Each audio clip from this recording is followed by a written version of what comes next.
And if you tag me on Facebook, I will share it. Thank you. Hey, everybody, we are live, and I'm Deanna. I'm here with my friend Sherron Washington. Hi. Hey, girl. I am so excited to bring Sherron on because we met a couple years ago virtually. So it's the first time we've got to actually talk again, and I'm super stoked. I mean, this chick does it all, and she rocks it out when she does it. You are a marketing strategist, I'm trying to remember, a trainer, an author, a speaker. You also contribute to social media today and LinkedIn. So you are just sharing and teaching people how to rock out their business. I'm trying my very best, but you can only lead so many horses to so many gallons of water. But I'm trying my best. Yes. No, you do a really good job. You really do. I watch you, and you're so full of energy. Even your photo shoot picture, it's like your personality just like streams through it. So this is a secret tip background that not too many know. Okay. I am very awkward. I'm awkward behind the camera. Like, you would not even believe how awkward. My photographers probably hate me because I get behind the camera like, oh, what am I supposed to do? I don't know what to do. So, I would never know in a million years, because I would never ever guess that, ever, because those pictures, you were like, you're having so much fun. Are you friends with your photographer? Yeah, so I have a couple of them that I use, and him, Tony Lear. And Tony Lear is amazing. I always say he's young, but he looks young. I think he drinks from the well of youth. But I think we're the same. I think he's around late 40s as well. But he looks amazing. But yeah, I keep saying young. Young. He may not be. Anyhow. So I first saw him doing kind of pictures for hip hop artists and kind of these personality pictures. And so if you notice, I'm non-traditional. So I don't want to, I love headshots and great for headshots when you're like this. And yeah. But for me, what has been part of my success is actually showcasing my personality. So that's very important to me. So I had to find a photographer that could kind of hang in the professional piece of it, but still could give me some of that fun kind of casual. And so he's like, just do something. What do you want to play on the radio? And I'm like, I don't know. What am I supposed to do? So he's great about saying, okay, talk to me like you're speaking. And then that's how he gets those kind of neat pictures. Yeah. Your photos, I love them. I love them. And I agree with you. I have never liked the stage picture. I don't even family photos. I've never.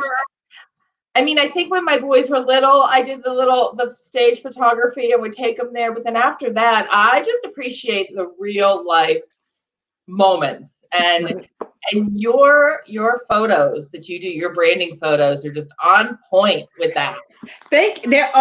It's me. It's what you get as a speaker. If you see me speak, it's that lively kind of energy, but it's also like I'm all in it. I'm kind of hands-on. I'm not I am hands-on, very passionate about what I do. So someone capturing that is very important to me. Yeah. Well, you know what? I think that's really important. Today, we're going to talk about building your business. And I know we had this conversation offline a little bit that so many people right now are rethinking their own business. They're putting time in there. And then they're also thinking of starting a business or an additional business for another stream of revenue. And putting your personality, especially if you are your brand, depending on the type of business that you're starting, is so important. I absolutely agree. I absolutely. So I want to stress this to your audiences. Yeah. that you don't have to have my personality to showcase your personality, right? Like I have business owners who are very kind of laid back, conservative. Mhm. They're not kind of like, hey, it's a party, that are just as successful and can attract just as many people. It is just actually being, I think, the first rule of business that I know I didn't get the lesson for is authenticity, that Mhm. show up as you. So always show up as yourself and don't show up as anyone else, because people can see that and they want authenticity. They want you. Yeah. They want by you.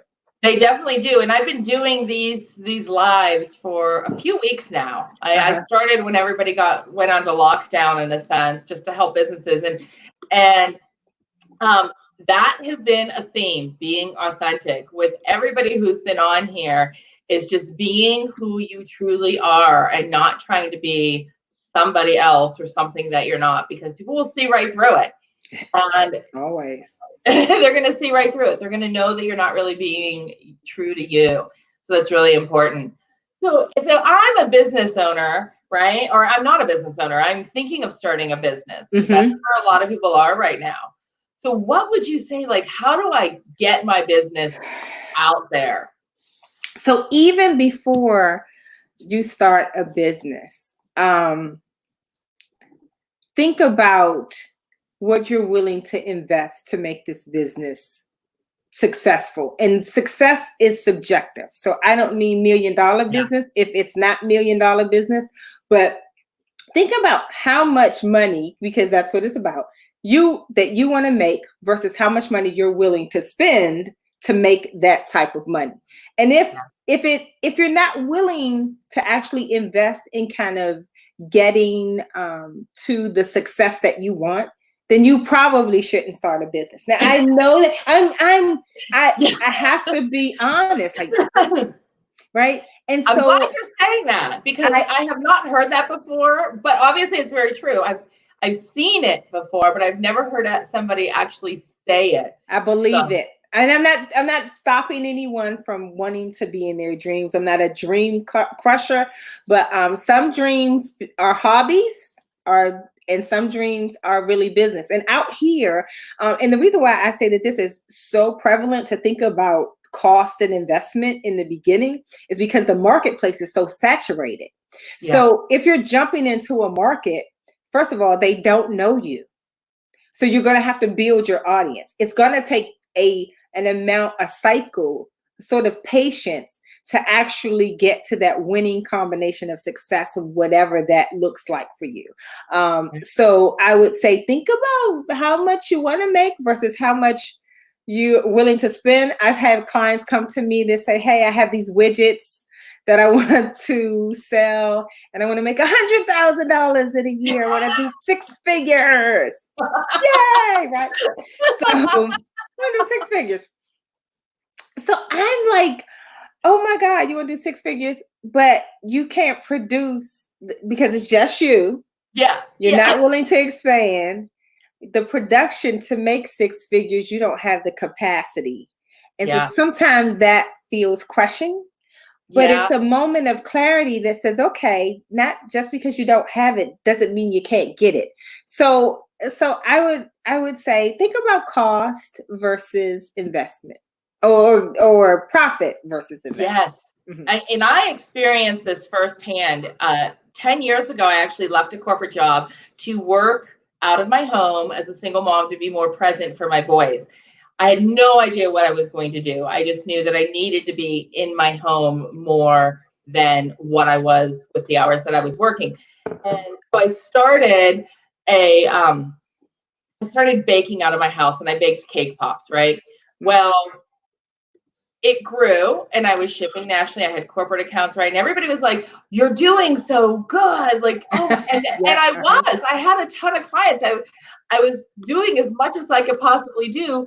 But the reality was, my profit margin, although a good percent, was a small dollar amount. And I was like, oh, I'm tired. I can't. It is what happens. Financially worth it. It's just not worth it. I got to give a shout out to my friend Kyle. Thank you, Kyle. I miss Y-Town also. Thank you so much. You're a doll. Oh, I definitely I love it. I love it. So wait, you're not on the East Coast with us anymore. You're in the West Coast. I'm not. I moved to Montana. Oh, how is Montana? What's Montana? Like, I'm excited. Like, how's Montana? I have a friend in Montana. Yes. So Montana is beautiful. It's absolutely beautiful. It is different from the East Coast. Like, Okay. my husband will joke around and he'll tell me every once in a while, put your East Coast away, because we're kind of like, now we want it now. What's going on? Yes. Get it moving, right? Everything is like a New York minute.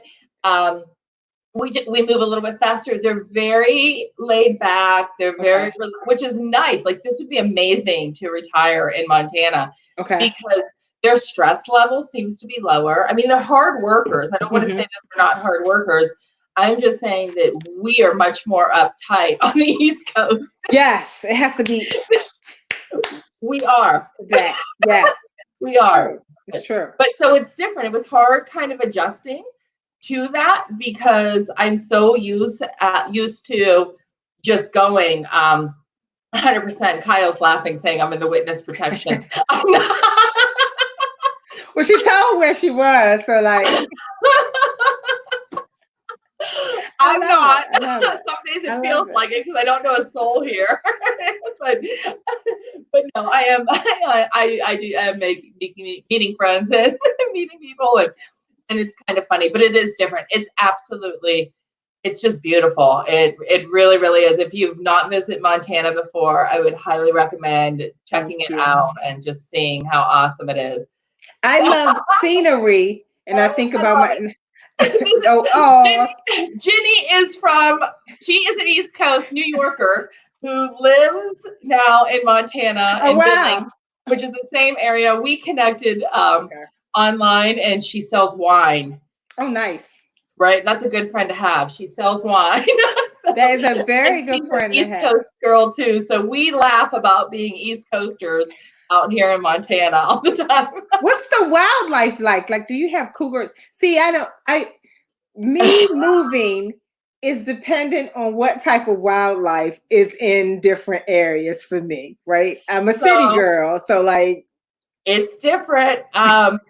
I think the one day we were driving down the road, and there was a cow just standing in the middle of the road, and I'm like, what is happening right now? And he's like, oh, the farmer probably got loose. The farmer will get it. I'm like, is this normal? Because you're saying it's so nonchalant. The other day on my Facebook wall, I actually shared that we saw a snake, a bull snake, walking.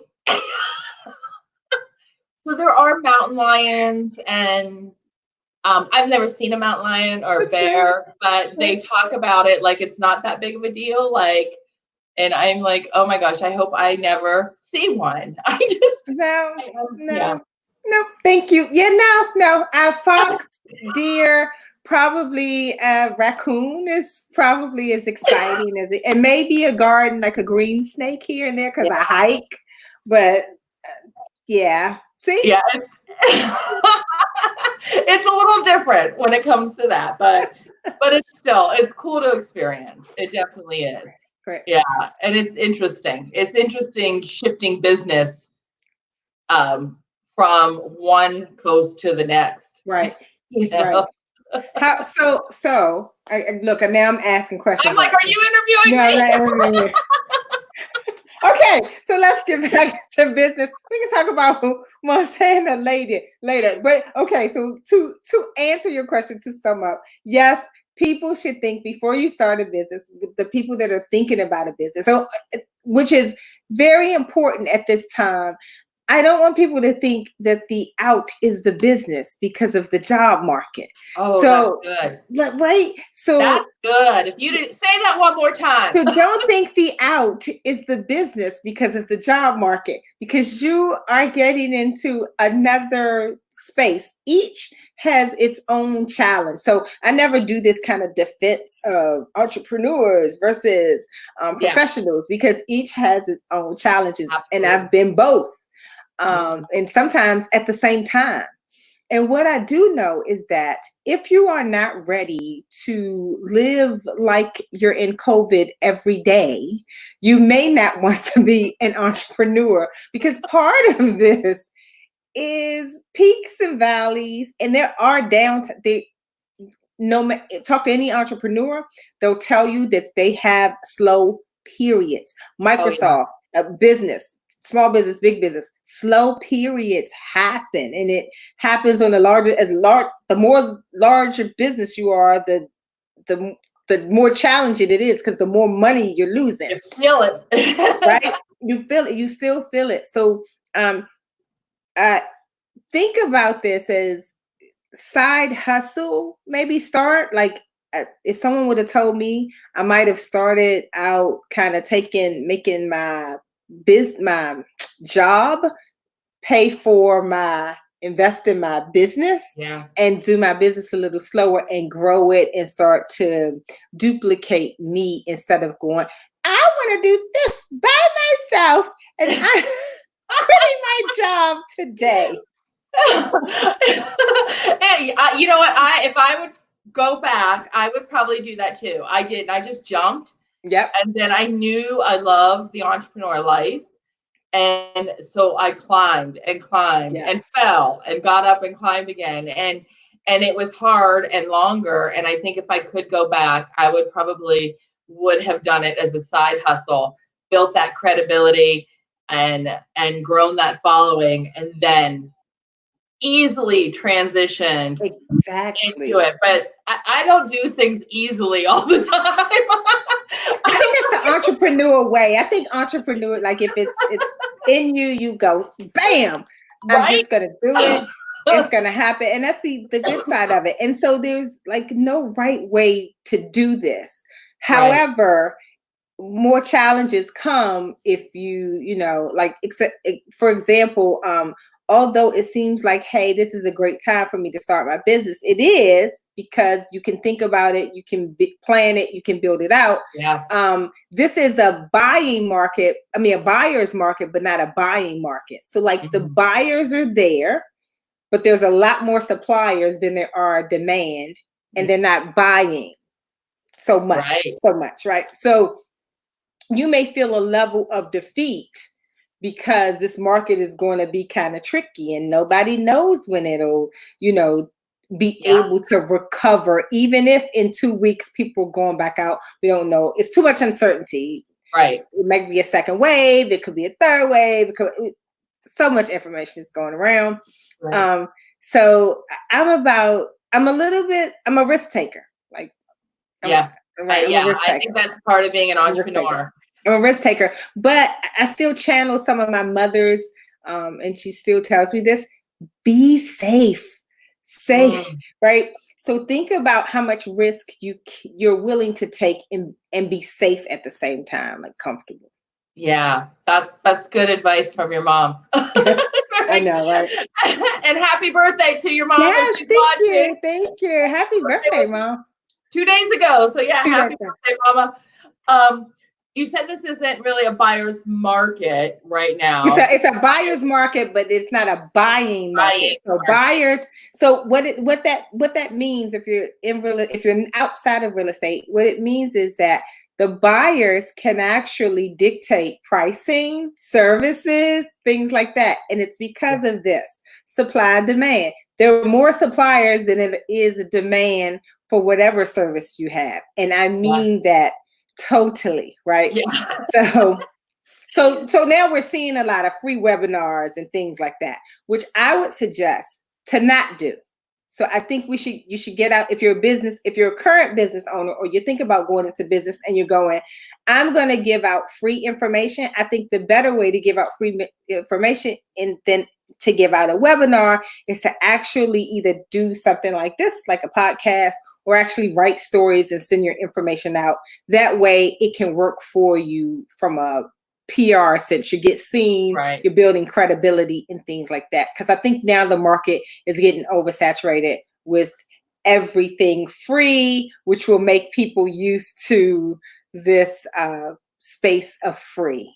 Right. And I always say, give enough free that people think if she's sharing this and she's able to tell me this much for free, Right. what all does she know that we have to pay for? Because you and I have been in this industry for quite a while, or owning businesses and falling on our faces and learning the ins and outs and the scrapes and all that stuff, right?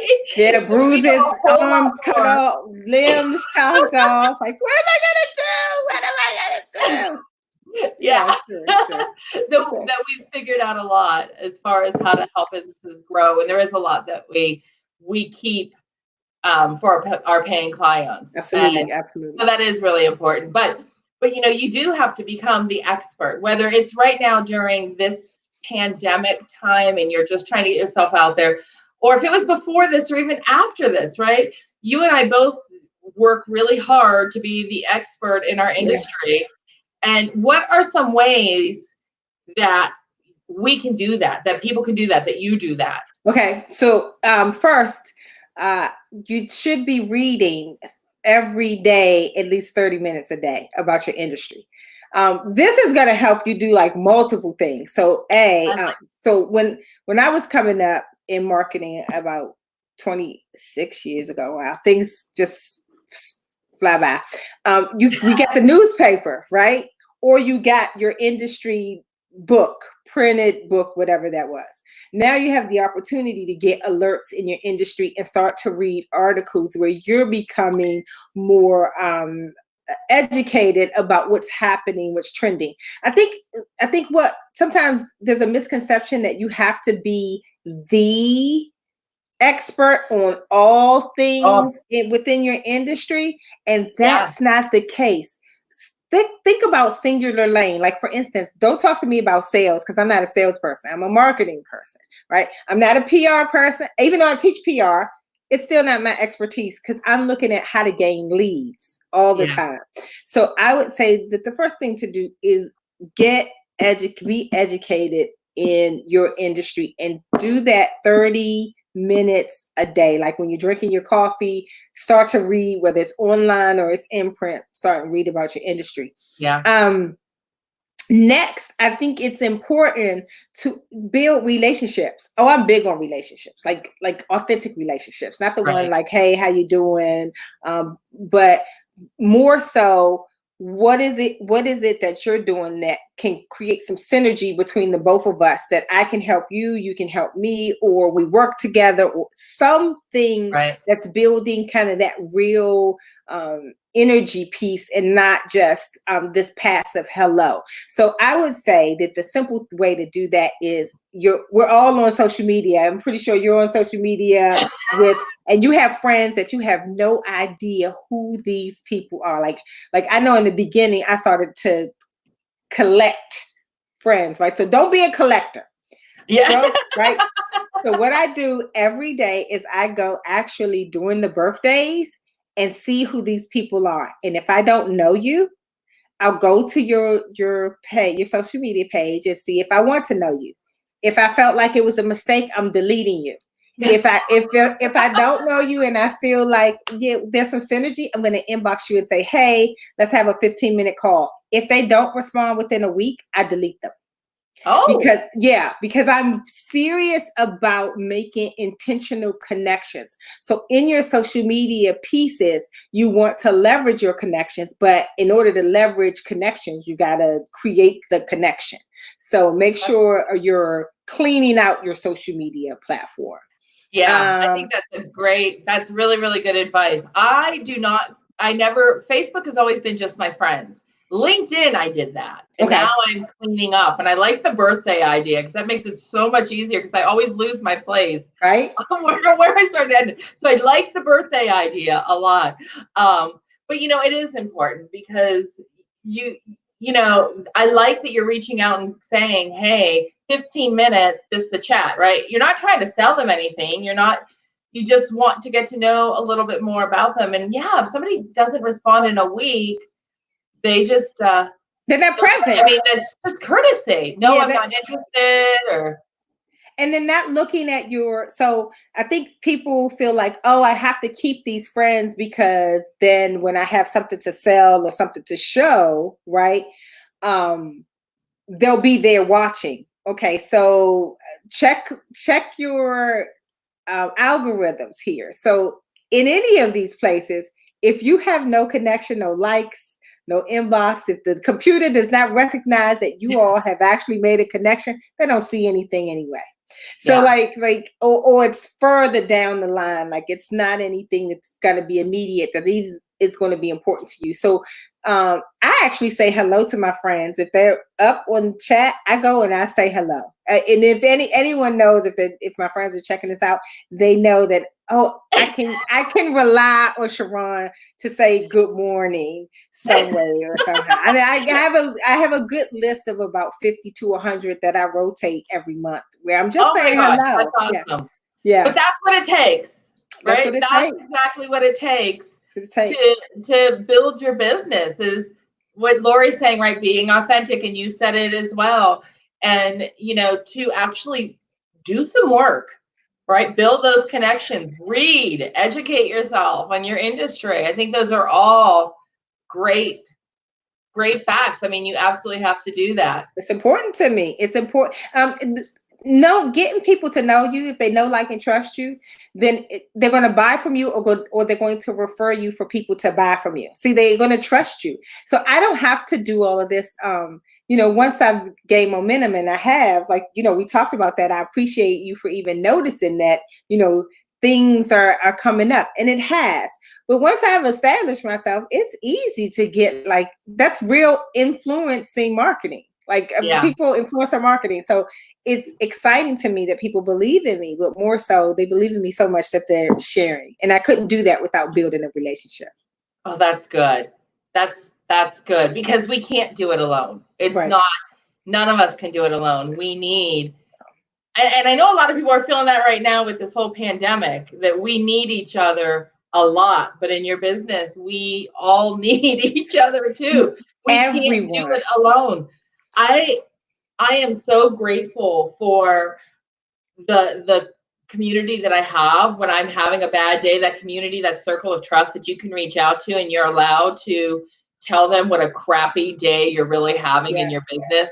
And they know how to lift you back up and re-motivate you, or going to a conference and you're hearing and all that energy that happens. Like, I need that. I don't go there. I do go for the education, and I do see values in attending workshops and conferences. I absolutely buy into all that, but it's that support that just I need. And it's important that way, that you can be kind of vulnerable. Again, even if you see people and they look like, people are like, you're always happy. Always is not it, but thank you. But it's important for me to understand that whatever is going on, that I'm happy in the moment, and and that I can be vulnerable to people, to be like, I am having such a crappy day, but I am fortunate to say, hey, I look at all the good things. I have this awesome I have a group of women that I connect with. I could tell them, I didn't make any money this week. And they either give their examples, or they're like, oh, it's okay, I didn't make any money. That's so true. But you know what? That comes back to gratitude. Yeah. And I think gratitude is extremely important in life in general. Right. Because I learned a long time, and I think it was Oprah who actually I heard it from, so I can't take credit for this thought, but I think it was her who said, you can't be depressed or sad and grateful at the same time. Right. So that's when I started my gratitude journal, and I still continue that even with my business. I need it even more so, because I am grateful those days that you don't make any money, or you lose the client, or clients decide to pause because a pandemic is happening. Okay. It happens. And you get nervous and you get scared, but it's like, then you've got gratitude that, hey, I'm still here, and this is the good stuff that's still happening. So absolutely. So anyhow, I promised you 30 minutes. Sherron, I appreciate you coming on so much. Thanks for having me. This was fun. Talking with you. It was so much fun. I absolutely love this. You're awesome. How can people find you if they want to connect? So they can find me Facebook, Instagram, LinkedIn. Sherron Washington. They can look me up, SHERRON Washington, or on IG. I think it's CEOP3. And so I'm there. I share information. I have rants. I answer questions. But most of all, if you request me as a friend, please put in a message so I can know who you are, because I will be in your inbox going, hey, it's nice to know you. And what made you connect? So I'm always looking to kind of build authenticity and integrity. And, I definitely encourage connections. I'm definitely interested in meeting new people. And I'm going to share this. I'll tag you on my page as well, so you'll be able to find her. And thank you again for joining me. Thank you, everybody, for watching. Thanks for having me. See you guys later. We'll see ya.